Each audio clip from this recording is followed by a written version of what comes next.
Softwar by Jason P. Lowery, produced by Parker Banks at pbanks.net and youtube.com/pbanks. Chapter 6, Recommendations and Conclusion. Unless mankind's attention is too violently diverted by external wars and internal revolutions, there is no reason why the electric millennium should not begin in a few decades. Nikola Tesla, 1937. Key takeaways. It's not reasonable to believe that cyberspace will be a domain without physical power competition. Using computer theory, we can see that once society has figured out how to use computers to physically secure financial bits of information, that would mean they have figured out a way to physically secure any bits of information, including but not limited to financial bits of information. This would suggest that Bitcoin is not merely a monetary network. Instead, it could be more generally described as a physical security network, which happens to be named after its first widely adopted use case of securing financial bits of information. It also makes sense that the first use case of a new infrastructure of a new tech stack, which utilizes a planetary-scale state mechanism, would be a financial use case that simultaneously financed the development of the necessary infrastructure. For 30 years, people have been theorizing that physical cost-function protocols, aka proof-of-work protocols, could serve as a mechanism through which people can physically secure cyber resources by imposing prohibitive physical costs on others in, from, and through cyberspace. Since these concepts were first formally introduced in 1993, Bitcoin has organically emerged as the most widely adopted physical cost-function protocol to date. As its adoption scales, Bitcoin continues to prove itself to be a means for people to engage in a global-scale battle for zero trust and egalitarian control over bits of information. However, as Bitcoin adoption scales, it also appears to be increasingly misunderstood as exclusively a monetary system rather than a physical security system, which could be used to secure any type of information. This might be because Bitcoin's inventor was famously terse with the protocol's design specifications and famously disinclined to expand upon its potential functionality as more than just money. Nakamoto orphaned the project shortly after releasing it, so the overwhelming majority of what has been written about Bitcoin is purely speculation. There is not a lot of academic literature which explores the potential for this technology to serve as something other than a monetary network. For this reason, the goal of this thesis is to provide some technical insight about the design and functionality of Bitcoin using a different design specification than what Nakamoto provided. Instead of visualizing Bitcoin as strictly a peer-to-peer electronic cash system, the author has provided a way for people to visualize Bitcoin as the means through which people can project physical power against each other through cyberspace. From this perspective, we gain the insight of seeing Bitcoin as a global-scale soft war technology that could revolutionize digital age society's perception of physical confrontation. In the author's opinion, this is a more compelling description of Bitcoin's potential socio-technical and strategic value than strictly peer-to-peer electronic cash.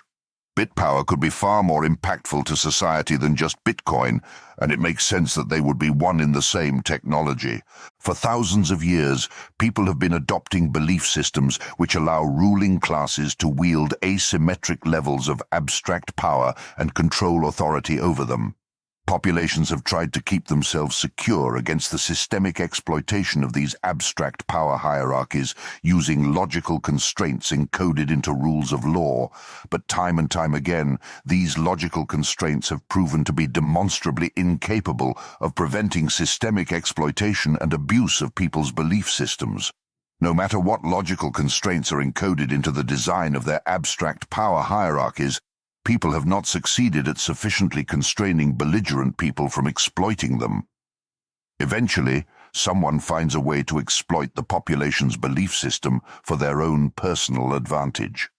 This is a fundamental systemic security threat for all monarchies, ministries, legislatures, parliaments, republics, presidents, prime ministers, and senators. This also happens to be the same systemic security threat shared by computer programs and computer programmers. No matter what they're called, No matter how their imaginary powers are encoded, and no matter how much people attempt to logically constrain them using carefully designed rule sets, all belief systems which rely exclusively on imaginary sources of power and create trust-based, inegalitarian, and permission-based abstract power hierarchies that are demonstrably incapable of securing people against exploitation and abuse. These systems routinely become captured by tyrannical, oppressive rulers who abuse their abstract power to benefit themselves, their friends, and their private interests at the expense of the users they ostensibly serve. Within the greater context of animals establishing intraspecies dominance hierarchies, the abstract power hierarchies imagined by sapiens are commonly dysfunctional. Abstract power hierarchies are the mechanism through which an extremely small number of predators can and routinely do systemically prey on entire populations by exploiting them through their belief systems. We have 5,000 years of recorded history to demonstrate that abstract power hierarchies are fundamentally flawed from a systemic security perspective. There seems to be no way to logically constrain people enough to stop them from systemically exploiting people. Because software is fundamentally an abstract belief system, software recreates this same systemic security vulnerability, but at a much larger scale. Somehow, despite thousands of years' worth of empirical evidence of this systemic security flaw, populations keep allowing themselves to adopt exploitable belief systems which construct abstract power hierarchies and entrust people not to exploit their imaginary power and control authority. So long as people remain oblivious to the fundamental systemic security flaws of their belief systems and do nothing about it, they remain vulnerable to this form of exploitation, particularly in the digital age where abstract power hierarchies are created using software. A goal of this thesis has been to highlight this threat and illustrate how vulnerable 21st century society could become by adopting centrally controlled computer networks running centrally controlled software. There are people pulling the strings behind all of the computer programs running on all of the computer networks we currently use in cyberspace. Perhaps society could counteract this vulnerability and learn to physically secure itself by converting our globally distributed power grid into a planetary-scale computer over which nobody can have complete control. To that end, proof-of-work, aka proof-of-power protocols like Bitcoin, have the potential to give people a way to countervail an emerging systemic security vulnerability that digital-age century society might not be aware of. Like many disruptive innovations to come before it, Bitcoin could fix a problem that many people don't realize they have. No matter what it's called, warfare or revolution, physical power keeps proving itself to be an effective way to prevent centralization of control and expansion of abstract power. One needs only to open a history book to see proof of the value of physical power projection in every domain humans operate, and there's no reason to expect that cyberspace will remain an exception. So if it is true that society has now figured out how to project physical power in, from, and through cyberspace, then it stands to reason that society is going to use this technology to fight future wars and revolutions in, from, and through cyberspace. The main question doesn't appear to be if digital-age society is going to do this. It seems to be how and when digital-age society is going to do this. How far will they be willing to allow the systemic exploitation of their computer networks to grow until they start to physically resist? If the theories presented in this thesis are valid, then the answer could be remarkable. 13 years ago, when the world started adopting Bitcoin. To understand Bitcoin, understand revolutionary warfare. Until an independence is declared, the continent will feel itself like a man who continues putting off some unpleasant business from day to day, yet knows it must be done, hates to set about it, wishes it over, and is continually haunted with the thoughts of its necessity. Thomas Paine. A key insight needed to understand the socio-technical and national strategic security implications of Bitcoin is to understand the complex, emergent social benefits of warfare. Warfare is the means through which agrarian society physically constrains other people who claim to have abstract power and control authority over their resources. Warfare is the means through which agrarian society prevents the centralization and expansion of oppressive rulers. Warfare is how agrarian society prevents one person or group of people from gaining too much control authority over any valuable resource. With an appreciation for how warfare works, it's easy to see how Bitcoin could function as a war-fighting protocol, not just a peer-to-peer electronic cash system. Satoshi Nakamoto didn't just solve the Byzantine general's problem when he created Bitcoin. He didn't just find a way to get a distributed computing network to come to consensus on the legitimate state of a ledger. Nakamoto appears to have gifted the world with a non-kinetic, thus non-lethal and non-destructive form of globally scalable warfighting, which they can use to establish their dominance hierarchy, just like all animals utilize physical power to establish their pecking order, starting with what could become recognized as one of the most vital resources to emerge in the digital age: bits. In the process of creating what appears to be the first globally adopted Softwar protocol, Nakamoto appears to have bypassed the kinetic power projection paradox and solved a global strategic nuclear stalemate. Almost exactly as Tesla predicted, agrarian society is now adopting a never-before-seen form of physical power projection technology, where intelligent machines compete against other intelligent machines over the maximum rate of energy delivery, while humans watch eagerly from the sidelines. Tesla never lived to see general-purpose or stored program computers, nor did he live to see nuclear warfare. Yet using first principles, he was able to envision a system which sounds remarkably like Bitcoin. At the same time, this theory also aligns to what Ford and Edison predicted in the 1930s, that monetizing electric power could represent a way to reduce or eliminate traditional warfare. To the untrained eye, these theories about Bitcoin probably sound ridiculous. But when people take the time to understand primordial economics, dominance hierarchies, human metacognition, the differences between abstract and physical power, power dynamics of agrarian society, dysfunctions of abstract power hierarchies, complex emergent social benefits of warfighting, computer theory, and cybersecurity, then these ideas start to become more digestible. The author used first principles and systems thinking to produce a grounded theory that Bitcoin is fundamentally an electro-cyber war-fighting protocol, which happens to align to theories produced by some of last century's greatest minds.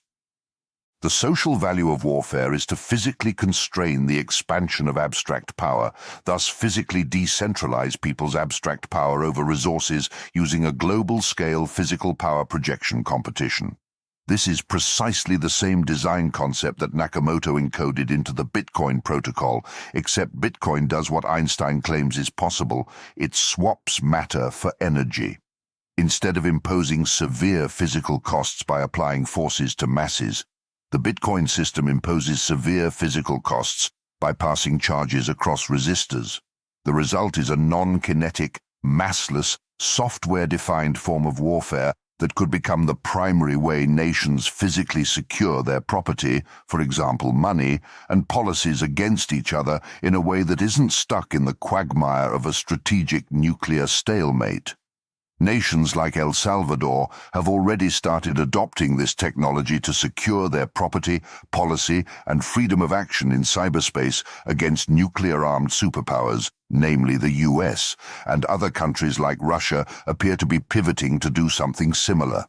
How many nations need to make these types of strategic pivots before we, the United States of America, acknowledge that this technology represents something far more strategically value than just peer-to-peer cash?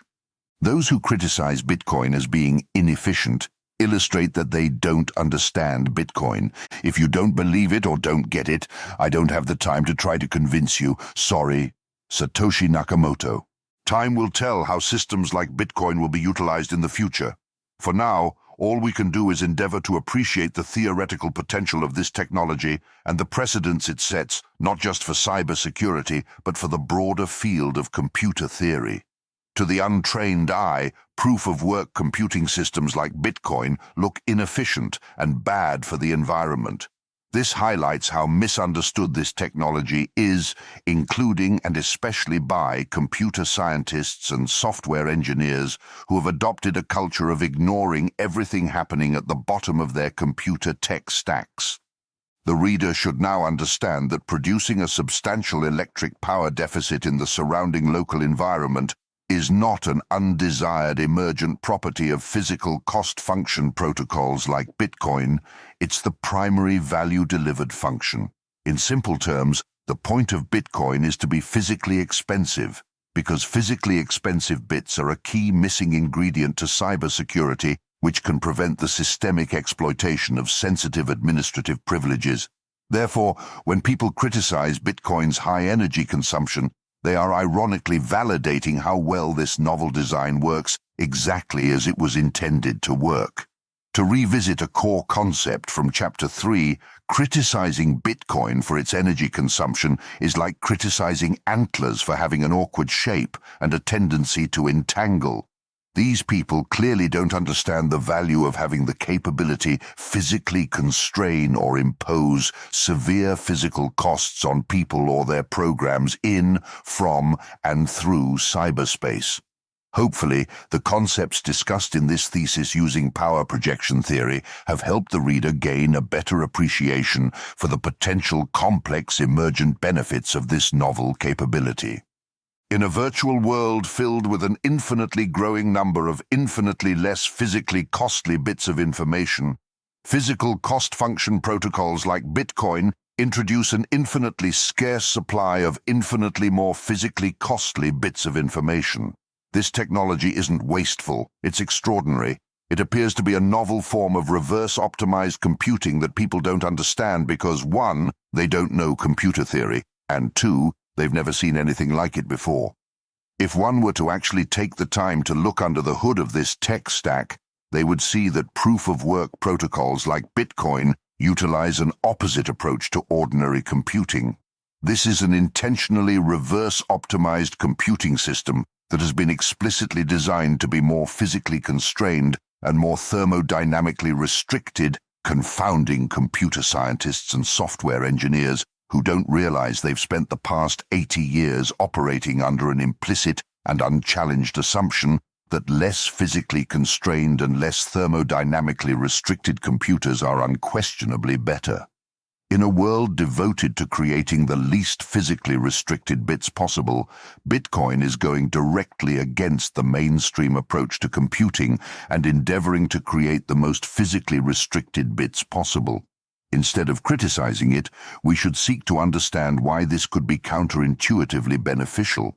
This thesis will hopefully move the ball downfield in understanding the benefits of physically costly computing. Few seem to be willing to take the time to consider what the complex emergent benefits of a larger, heavier, slower, and more energy-expensive computer would be. Enter Bitcoin, what could be the largest, heaviest, and most energy-expensive computing network ever built, directly challenging the design assumptions of traditional computing. Of course, it's easier to criticize Bitcoin as inefficient computing than it is to take the time to re-examine the assumptions that computer and software engineers have been making for decades. But without taking the time to seriously consider the potential benefits of reverse-optimized computing, then the critics of Bitcoin's energy usage are clearly not providing informed opinions about it. These are the unresearched opinions of people who haven't considered the idea that reverse-optimized computing could have complex emergent behavior that could greatly benefit a digital-age society that is clearly facing unprecedented systemic challenges. The electric power deficit produced by computer networks running physical cost functions doubles as a power-modulated control signal that changes the state of our surrounding physical environment, thereby changing the complex emergent properties and behavior of software. People aren't being inefficient when they run these systems. They're programming our planet as if it were a computer. They're using our globally decentralized electric power grid as the motherboard of a planetary-scale state mechanism, converting the watts it produces into physically restricted bits of information. By doing this, they're adding novel features and capabilities to cyberspace which weren't there before. They're opening a portal between worlds that imports the real-world physical constraints and thermodynamic restrictions of shared objective reality into virtual reality, anchoring one reality to the other and making cyberspace function more like three-dimensional space. The theoretical benefits of doing this are quite compelling, particularly as it relates to systemic security, and the ideas presented in this thesis probably barely scratch the surface of what could be enabled by this technology in the future. Therefore, instead of criticizing technologies like Bitcoin with accusations about how inefficient it is, the author challenges computer scientists and software engineers to take inventory of their assumptions and ask themselves, what could be the value of having increasingly more physically restricted command actions and bits of information in the global cyber domain? The author has provided at least one benefit to this approach. It could give people the ability to impose severe physical costs on computers, computer programs, and computer programmers in, from, and through cyberspace, and usher in a new age of electro-cyber warfighting and power competition. This thesis has attempted to inspire the reader to think of more answers to this challenging question. Much could be gained by introducing severe physical costs into a domain that is clearly suffering from superfluous cybercrime.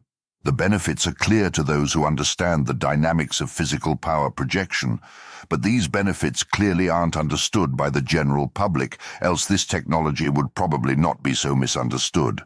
Perhaps a missing ingredient for understanding Bitcoin is a novel theory about power projection that explores how power projection in nature, human society, and cyberspace.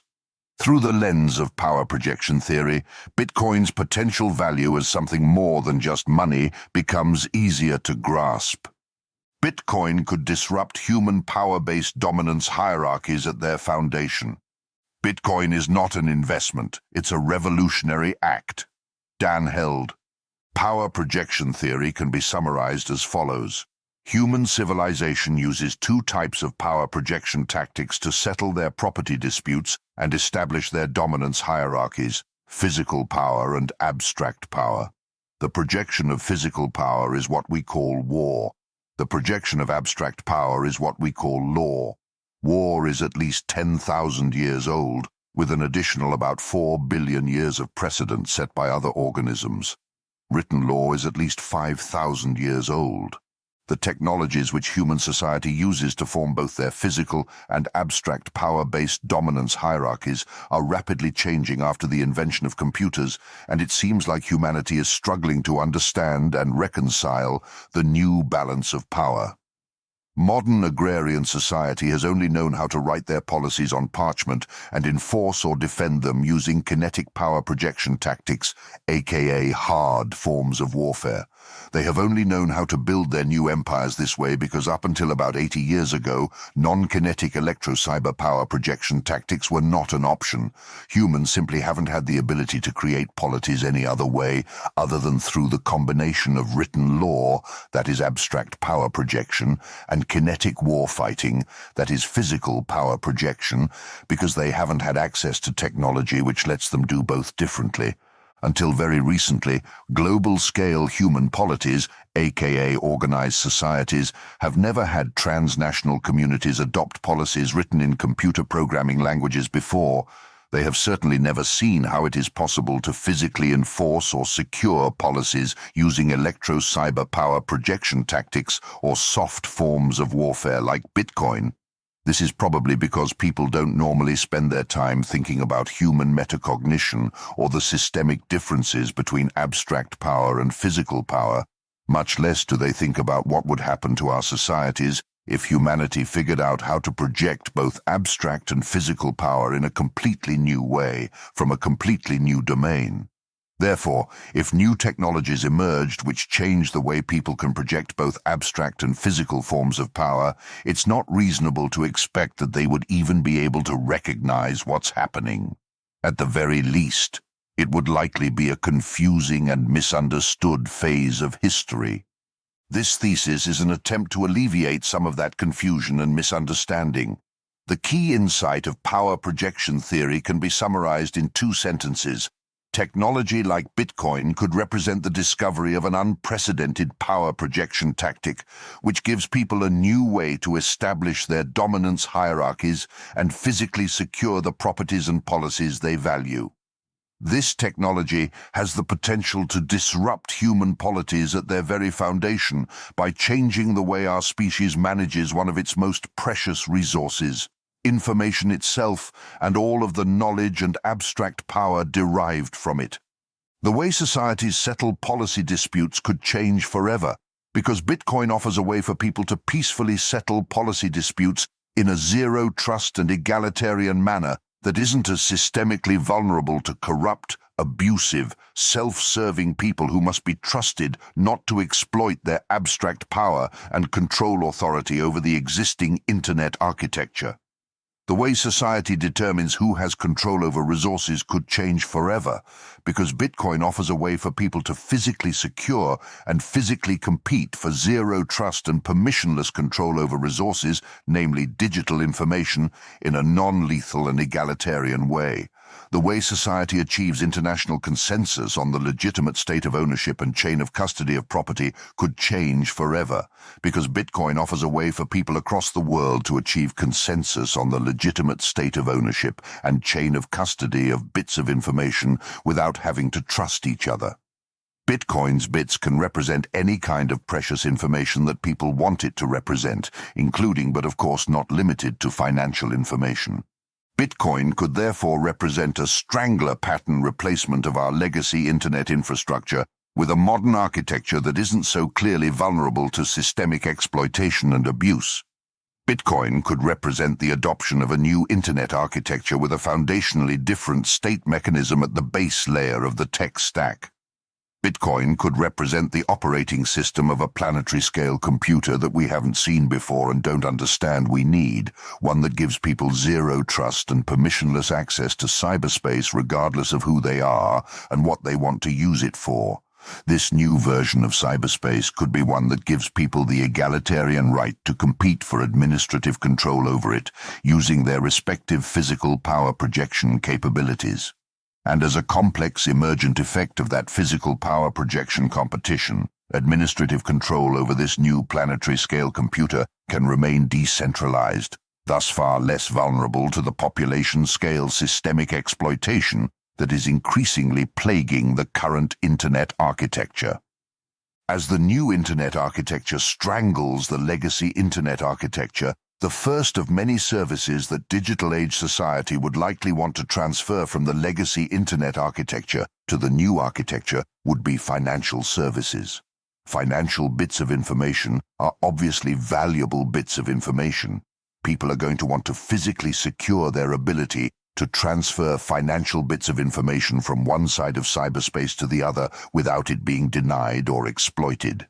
But after this financial security service is ported over to the new internet architecture, it's possible that many other services will follow, services like free speech.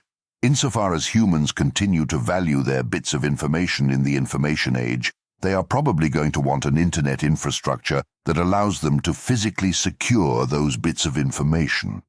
This could transform how organized societies work, because prior to the information age, physical security of money, speech, policy, and property rights was almost exclusively performed by the state. Now it's starting to be performed, at least in part, by those willing to contribute physical power, aka watts, to enforcing or securing an open-source system known as Bitcoin. Using power projection theory, we gain a new perspective about the strategic significance of proof-of-work protocols like Bitcoin. This technology isn't just disruptive to monetary systems, it's disruptive to how our species answers the existentially important question of managing its resources. Proof-of-work technologies like Bitcoin could change the dynamics of 10,000 years' worth of physical power competitions, consequently disrupting how societies organize themselves and shifting the global balance of power. It's difficult to understate just how disruptive electro-cyber power projection technologies like Bitcoin can be to our current power dynamics once we open the aperture and stop looking at this technology like it's strictly digital currency. By viewing Bitcoin as a softwar system rather than just a peer-to-peer electronic payment system, the strategic implications of this technology becomes clearer. This technology could dramatically change the way humans compete for control over the things they value and reset the global balance of power in ways that only full-scale kinetic world wars have done in the past. With the global adoption of cyberspace combined with the global adoption of an electro-cyber form of physical power competition enabled by proof-of-work technologies like Bitcoin, humanity could be at the dawn of creating a completely new type of polity that it has never seen before.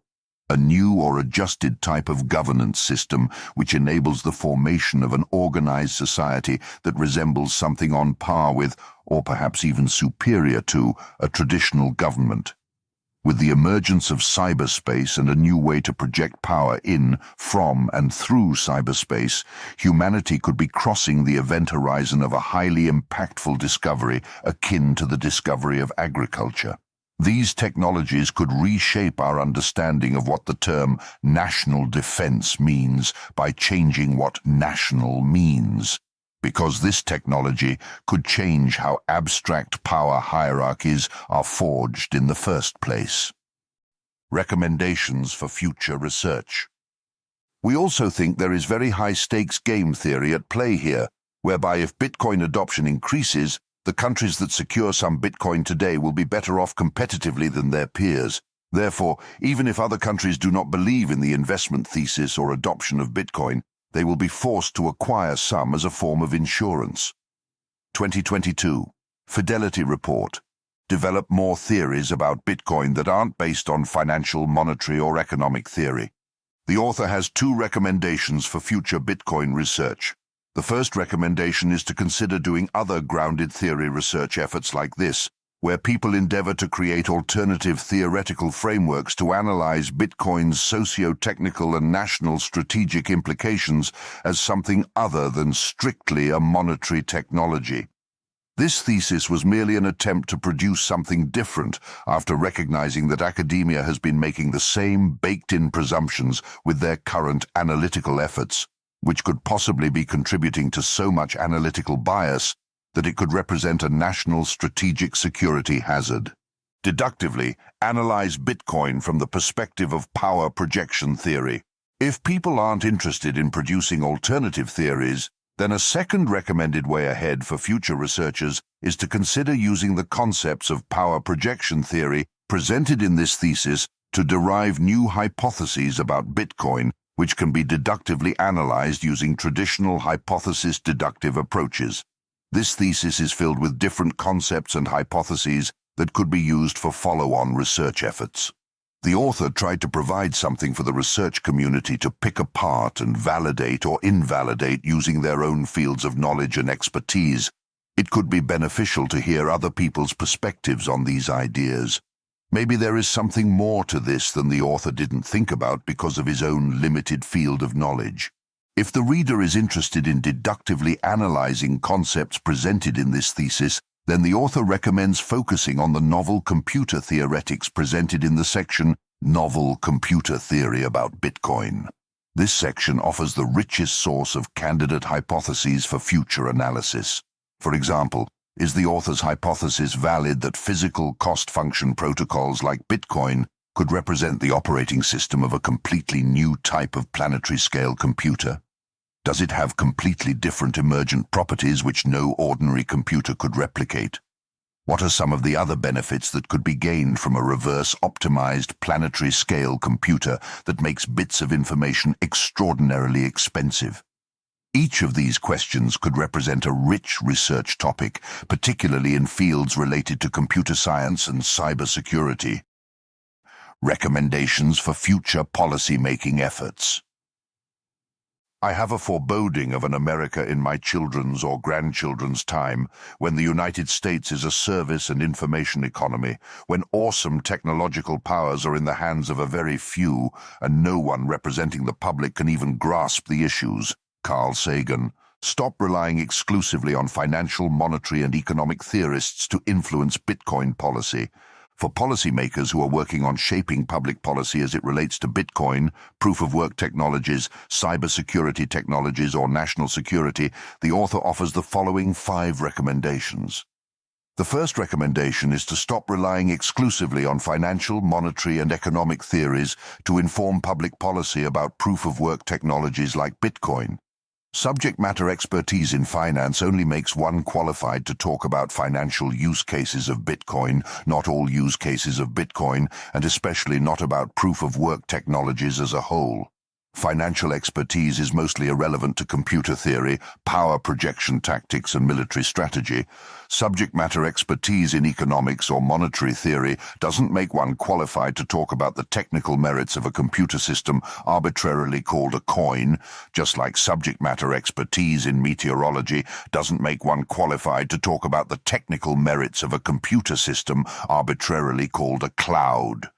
The reason why the author makes this first recommendation is because Bitcoin could have far higher balance of power implications related to national security as an electro-cyber power projection technology, aka Softwar protocol, rather than a monetary technology. Consequently, not having people who understand Bitcoin from theoretical frameworks such as the one outlined in this thesis could be detrimental to the development of responsible public policy surrounding proof-of-work technologies.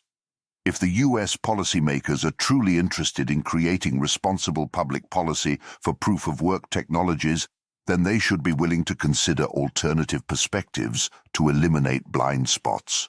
This thesis is an attempt to provide staffers with the background information needed to understand the so what of proof-of-work technologies like Bitcoin from the perspective of someone who has devoted their career to designing weapons systems for a new war-fighting domain, space, understanding emerging power projection technologies, and advising senior leaders about them. Think of Bitcoin as an electro-cybersecurity system rather than a monetary system. The author's second recommendation is to consider thinking about Bitcoin as first and foremost an electro-cybersecurity system rather than strictly a monetary system, because it could be a national strategic security hazard to mischaracterize it as only a monetary system if it is indeed something more intrinsically useful than just a peer-to-peer electronic payment system. Unless society decides to reverse an 80-year-old trend of becoming increasingly more reliant on their computers, then national strategic security is going to depend heavily on cybersecurity in the future. It's no secret that the success of future warfighting campaigns will probably hinge on our ability to keep our systems secure against cyber attacks. Attacks which would include systemic exploitation of all cyber systems and cyber networks. This thesis has outlined how and why proof-of-work technologies like Bitcoin could represent a completely new type of electro-cyber power projection technology that could transform the architecture of our cyber systems to include the base layer physical infrastructure of the Internet, to make them more physically securable.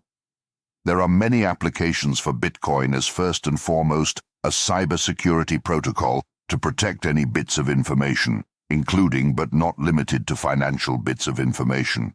We need to open the aperture and consider these broader applications, else we could forfeit a major technological lead in cybersecurity to US adversaries. Bitcoin demonstrates that proof-of-work works as a physics-based, as opposed to logic-based, cybersecurity system. Computer scientists have been investigating the cybersecurity applications of what we now call proof-of-work for 30 years. More than twice as long as they have been using proof-of-work technology for monetary applications like Bitcoin. If Bitcoin does indeed represent an operationally successful cybersecurity technology, then it could be of vital national strategic interest to take it seriously and to encourage its adoption. Conversely, it could be a strategic security hazard to discourage adoption. If Bitcoin secures bits of digital information in cyberspace like nothing else before it, then people, to include nations, are going to want to use it to secure all their valuable bits of information. If the theories about the Softwar neologism presented in this thesis are valid, then technologies like Bitcoin could represent another international strategic shelling point, a completely new way to project physical power in a new domain that has become instrumental to the structure of digital age society. So long as we refuse to accept this technology as anything other than peer-to-peer electronic cash, we are at risk of missing a much bigger strategic picture. This could be a new way of war fighting that we must adopt. Cyberspace is already changing the balance of power in modern agrarian society.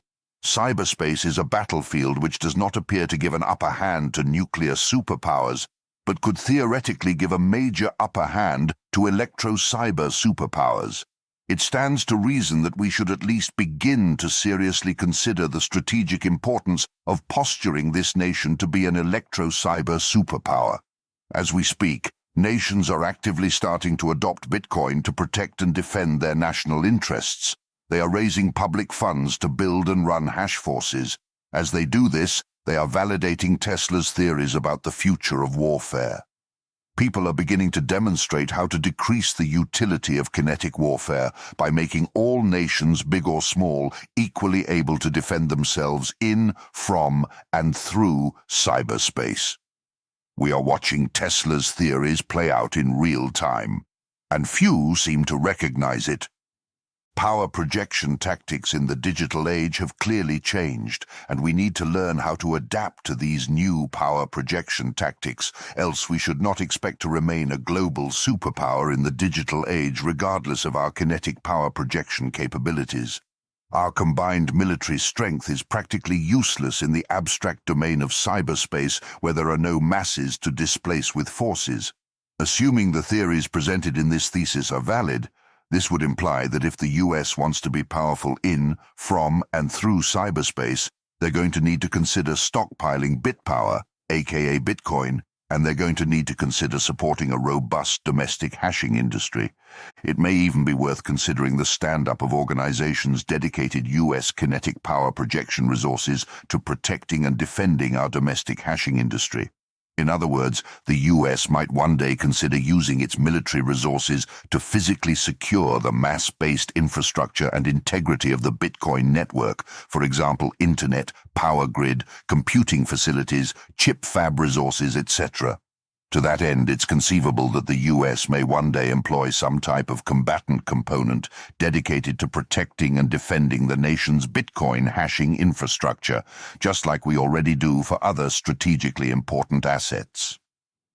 Consider the idea of protecting Bitcoin under the Second Amendment of the US Constitution. This author's third recommendation is for US policymakers to explore the idea of protecting proof-of-work technologies like Bitcoin under the Second Amendment. An argument can be raised that current efforts by some policymakers to ban Bitcoin is a violation of the Second Amendment of the US Constitution. People have a right to physically secure what they freely choose to value. In the information age, the technologies people use to physically secure what they value should be expected to change, but the intent of the Second Amendment should not change. US citizens have a right to bear arms, in whatever form those arms take, kinetic or electric, to physically secure their property. It shouldn't matter if the property, as well as the system used to impose severe physical costs on attackers, would take the form of a computer system. In fact, it shouldn't be surprising that it would in the digital age of information. An argument could likely be made that a non-lethal electro-cyber security system like Bitcoin might qualify as some type of non-lethal digital armament. If it does, then common sense says that Americans should have a right to bear non-lethal arms to physically defend their bits of information against attack, including and especially against attacks from their own overreaching government policies. The fact that it can't cause injury is even more reason to support it, in the author's personal opinion. Thus, trying to ban Bitcoin on the grounds that it uses too much energy could be a blatant affront to American values. Recognize that proof of stake is not a viable replacement for proof of work. The author's fourth recommendation is to recognize that proof-of-stake systems are not viable replacements to proof-of-work systems. Not recognizing this opens up a window for systemic exploitation and abuse. It also directly threatens U.S. national strategic security. Proof-of-stake is essentially a form of Sybil attack, a way for a singular organization with centralized administrative privileges to masquerade as a decentralized system and systemically exploit a weighted voting or reputation system.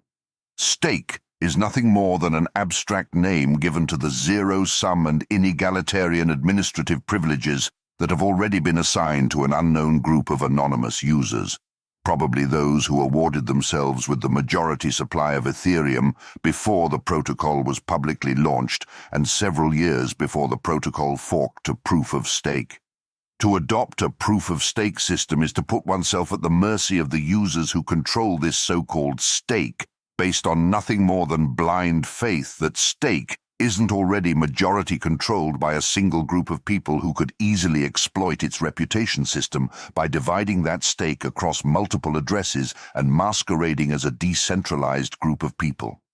The fact that proof-of-stake software developers, who in the case of Ethereum are non-US citizens who openly admit to awarding themselves the majority supply of stakeable Ethereum years before forking the protocol to a proof-of-stake system, are claiming to have created a decentralized system without proof of work is more likely to be fraud than it is to be innovation, because we know based on first principles of computer theory that it's physically impossible for an object-oriented software abstraction like stake to be verifiably decentralized in the first place.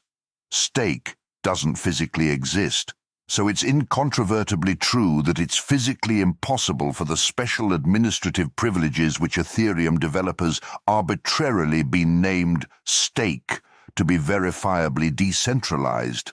If there's no way for people to independently validate through shared objective physical reality, that is with their eyeballs, that the special administrative privileges of a given software system are decentralized, then the system can only be decentralized in name only, Dino. For a more detailed discussion about this, see the section, There is no second best. If we make the mistake of expecting the next World War to look like the last World War, we could lose it before we realize that it has already started. The general population doesn't know what's happening, and it doesn't even know that it doesn't know. Noam Chomsky. History makes something explicitly clear. The discovery of new power projection tactics, techniques, and technologies changes the balance of power. The forging of new power projection tools often leads directly to the forging of new empires. This power projection game is not just a 10,000-year-old game played by human beings, it's a 4-billion-year-old game played by practically all surviving organisms. The lesson to be gained from history is quite simple. Innovate new physical power projection tactics and adapt to them as they emerge, or else lose the empire. Physical power projection has never been optional or negotiable. Physical power projection affects us the same whether we agree with it and we're sympathetic to it or not. If any organism is to survive in a world filled with predators and entropy, then newly discovered physical power projection tactics must be adopted and mastered when they emerge. It's imperative for leaders at the top of existing power hierarchies to take new power projection technologies seriously and to recognize that speed of adoption is critically important. With this concept in mind, the author's fifth recommendation for U.S. policymakers is to recognize the millennia-old mistake of expecting the next war to look like the last war. If the power projection theory presented in this thesis is valid, then it's possible to make three important observations about Bitcoin. 1. This technology could represent a new form of electro-cyber warfighting that will empower people in new ways and disrupt existing power structures. 2. People at the top, our current power structures, would probably not recognize what's happening or struggle greatly to reconcile it because they were expecting the next war to look like the last war. And 3. The war could start and the balance of power could shift quickly and dramatically without many people realizing it's happening before it's too late. Add these three observations together, And it's possible to draw the following conclusion. The next major global power competition could be a soft or electro-cyber form of warfare fought in, from, and through cyberspace using a soft war protocol. It could be some kind of revolutionary balance of power struggle between an existing ruled and ruling class, not necessary against governments but against software system administrators as a whole, which could include but not be limited to governments. Additionally, this soft revolutionary war could happen simultaneously across the planet and therefore technically qualify as a third world war. Lastly, and most importantly, this soft, non-lethal third world war could have already started, but our leaders don't recognize it yet because they're expecting it to be a kinetic war fought in three-dimensional space rather than an electric war fought in cyberspace. In other words, today's leaders could forfeit the dominion of their empires because they're expecting the next world war to look like the last world war. Not only is it possible that an electro-cyber world war has already started, it's also possible that the resulting balance of power transformation is already well underway, and that existing superpowers could be well behind the power curve. All because their leaders didn't understand enough about computer theory or the profession of warfighting to recognize that a new, non-lethal, electro-cyber warfighting technology has emerged that dramatically changes the balance of power in digital age society, and it's called Bitcoin. Closing thoughts. If you need a machine and don't buy it, then you will ultimately find that you have paid for it and don't have it. Henry Ford. Bitcoin is fundamentally about balance of power, not money. The author asserts that the primary value-delivered function of Bitcoin is not about money, it's about physical empowerment and physical balance of power. Bitcoin changes the dynamics of physical power projection and takes control over a precious resource, bits of information, out of the hands of people with imaginary power who cannot be trusted. People do not appear to understand this because they do not appear to understand the dynamics of power projection. If this is true, then perhaps all that's needed to understand the so what of Bitcoin is a new theoretical framework from which to analyze it, one that addresses its primary value-delivered function. To that end, the author developed this grounded theory. Living creatures have been using physical power to settle disputes, establish control authority over resources, and achieve consensus on the legitimate state of ownership and chain of custody of property for 4 billion years. There has never been a viable alternative to physical power for satisfying these functions.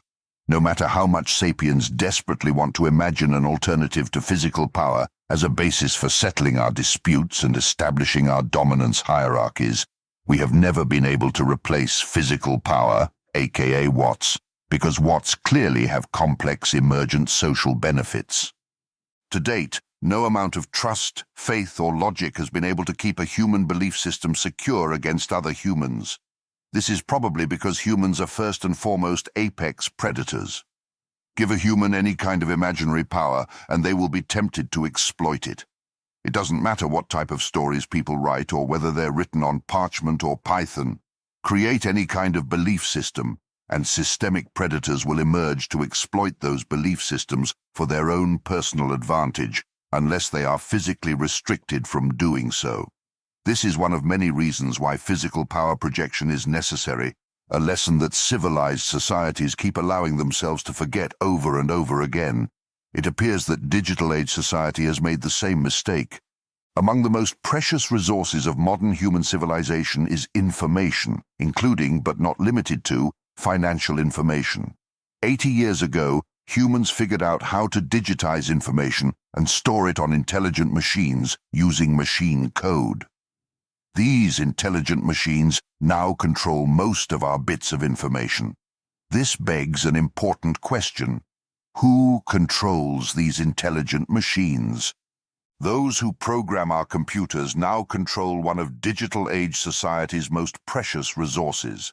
Computer programmers are starting to recognize this, and they're deliberately designing software to give themselves extraordinary amounts of abstract power and control authority over society's bits. Not surprisingly, they're also starting to consolidate and exploit this abstract power.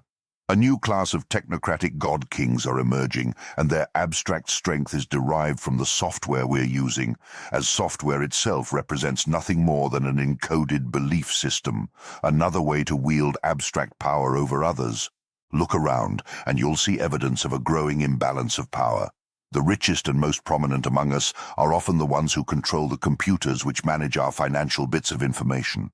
Behind our computer networks are programmers pulling the strings of our intelligent machines, and they have become incredibly influential. As long as we, 1, continue to design systems where we give control over our bits to people wielding this imaginary source of power, and 2, do nothing to impose severe physical costs on people who can exploit that imaginary power, then we should expect to be systemically abused in, from, and through our computer networks as the abstract power of these systems becomes increasingly imbalanced. This is one of the most commonly recurring lessons of history. We have thousands of years of testimony warning us about the dangers of abstract power imbalances. Bitcoin could fix this situation the same way physical power has always been used to end systemic exploitation and abuse. To keep people systemically secure against exploitative god kings, simply give people the ability to impose severe physical costs on their god kings. Like magic, the god king's abstract power will evaporate, and the balance of power will improve for the oppressed.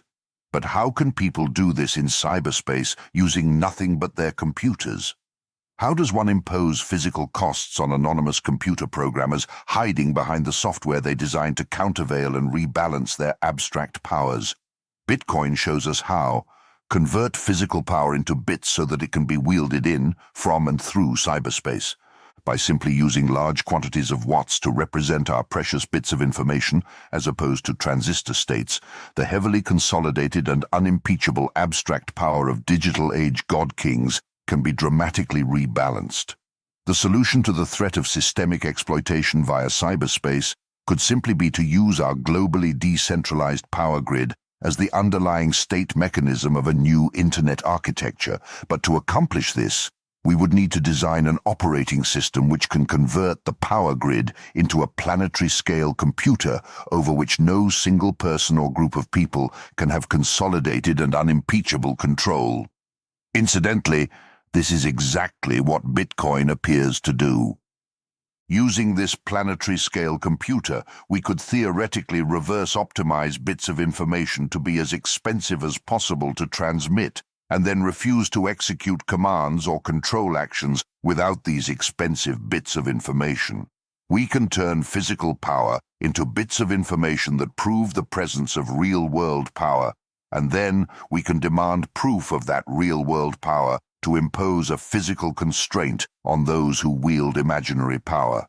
By doing so, we can impose severe physical costs on oppressors in, from, and through cyberspace and mitigate digital age abstract power imbalances caused by software. This new power projection tactic has the potential to be quite disruptive. It has the potential to upend all existing power and dominance hierarchies, and people are starting to recognize this. Assume a new physical power projection technology has emerged. If the theories presented in this thesis are valid, then the US has the same options that empires in previous centuries had when new power projection technologies emerged during their time. Ignoring it wasn't an option back then, and it probably still isn't an option today. Stopping adversaries from adopting it wasn't an option back then, and it probably still isn't an option today. Assuming the primordial dynamics of power projection still hold true, then we can either embrace this new power projection technology as soon as possible, or we can suffer from the success of those who do. Not being affected by the resulting rebalance of power isn't an option. All we can do is maneuver to put ourselves in a favorable position. Electro-digital antlers would be worth every watt. Innovation is non-biological evolution. Evolution is biological innovation. They're the same process, just different substrates. Robert Breedlove. Aside from the national strategic implications of Bitcoin, there could be more inspiring implications. People like to condemn human society's inclination to fight wars, but maybe the problem with society is not that they fight wars to settle their disputes. establish control over precious resources, and achieve consensus on the legitimate state of ownership and chain of custody of property.